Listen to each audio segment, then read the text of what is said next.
नमस्कार, मैं आपका अपना हिमांशु ठाकुर। साथियों, काशीपुर के राधे हरी स्नातकोत्तर महाविद्यालय में छात्र संघ चुनाव की सरगर्मियां चल रही हैं।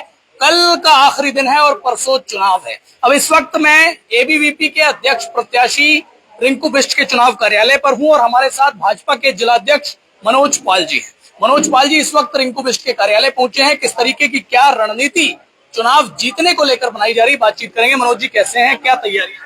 पहले तो आपके सभी दर्शकों को मेरी ओर से बहुत बहुत शुभकामनाएं।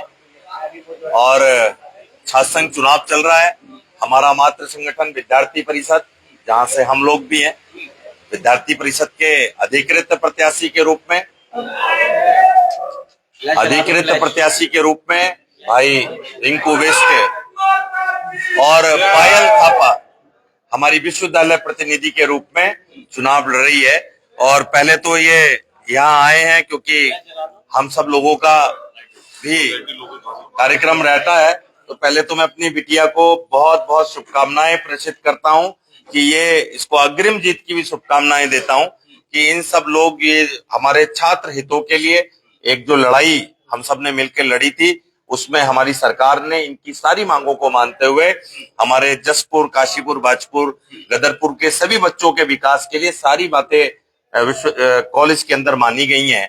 और उन्हीं सारी बातों को लेकर हमारे मातृ संगठन ने अध्यक्ष के लिए रिंकू बिष्ट और विश्वविद्यालय प्रतिनिधि के लिए हमारी पायल थापा को आगे किया है। तो मेरी भी शुभकामनाएं हैं क्योंकि हमारा भी मातृ संगठन यही है कि ये दोनों हमारे अध्यक्ष के रूप में रिंकू बिष्ट और अपने विश्वविद्यालय प्रतिनिधि के रूप में हमारी ये बहन पायल थापा निश्चित तौर पर राधे हरी स्नातकोत्तर महाविद्यालय से एक अच्छी विजय लीड के साथ तय करेंगी। जी अच्छा, अच्छी विजय लीड के साथ तय करेंगी, ये बात आप कह रहे हैं, लेकिन जो शहर में माहौल चल रहा है और जो आबो हवा कह रही है वो ये कह रही है कि चुनाव और ये मुकाबला बड़ा टक्कर का है क्योंकि संघर्ष वर्सेस संगठन। देखिए क्या है, ये आपने पहले भी देखा होगा, हमारा संगठन जीवंत संगठन है, एक विचारधारा को लेकर चलने वाला संगठन है। हम अपने संगठन के आधार पर, अपनी कार्यशैली के आधार पर हमने कहने और करने में कोई कमी नहीं छोड़ी है। इस बार जब विद्यालय के लिए, अपने बच्चों के लिए संघर्ष की बात थी, तो उस संघर्ष में अगर कोई खड़ा था तो यही हमारे बच्चे, चाहे वो रिंकू बिष्ट हो, चाहे हमारी पायल थापा हो, ये अपने बच्चों के लिए आमरण अनशन पर बैठे थे और इनकी मांग थी कि छात्र हित में हमें कुछ भी करना पड़े, हम निश्चित तौर पर छात्रों के हित के लिए अपने गुरुजनों के आगे अपनी बात को रखते रहेंगे और छात्र हित के लिए लड़ाई लड़ते रहेंगे।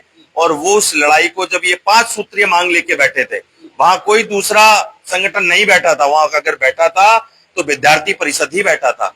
और विद्यार्थी परिषद ने जब आह्वान किया अपने जनप्रतिनिधियों से, तो हमारे सांसद जी, हमारे शिक्षा मंत्री जी, हमारे माननीय मुख्यमंत्री जी ने संज्ञान लिया और एक एक जो समस्याएं हमारे संगठन ने उठाई थी छात्र हित के लिए, हमने एक एक आज उस बात को पूरा किया है। तो हमने जो कहा था, हमारे संगठन ने जो कहा था, वो करके दिखाया है। इस बल पे हम कह रहे हैं कि केवल हम और हमारा संगठन एबीवीपी ही दोनों पदों पर जीत के आने वाले हैं।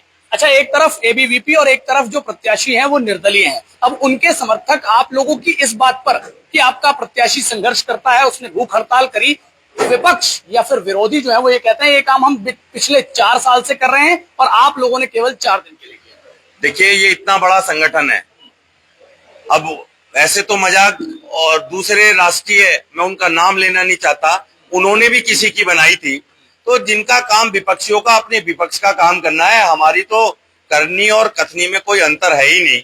हमारा संगठन इतना बड़ा संगठन है, यहाँ से अनेकों देश को चलाने वाले लोग भी निकले हैं। तो हमने जो यहाँ हमारे संगठन ने मांग उठाई थी, वो सारी की सारी मांगे जब तक पूरी नहीं हुई तब तक हमारा इस संगठन का कोई भी प्रतिनिधि टस से मस नहीं हुआ। और यही इस बात का प्रमाण है कि भविष्य में भी राधे हरी स्नातकोत्तर महाविद्यालय के विकास के लिए, वहां पंजीकृत छात्रों के विकास के लिए जो भी लड़ाई आएगी वो हमारा संगठन वहां लड़ेगा।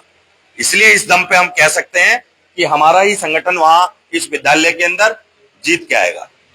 तो साथियों, आपने भाजपा जिलाध्यक्ष मनोज पाल जी को सुना। फिलहाल इनको तो पूरा विश्वास है कि अखिल भारतीय विद्यार्थी परिषद से अध्यक्ष पद पर रिंकू बिष्ट जीतेंगे और विश्वविद्यालय प्रतिनिधि के रूप में इस बार पायल थापा आ रही हैं। अब देखना ये होगा कि क्या इनकी वाली बात जो कॉलेज के छात्र छात्रा हैं वो भी एक्सेप्ट करते हैं या फिर होता है कुछ और। बने रहिए मेरे साथ, देखते रहिए UT न्यूज नेटवर्क।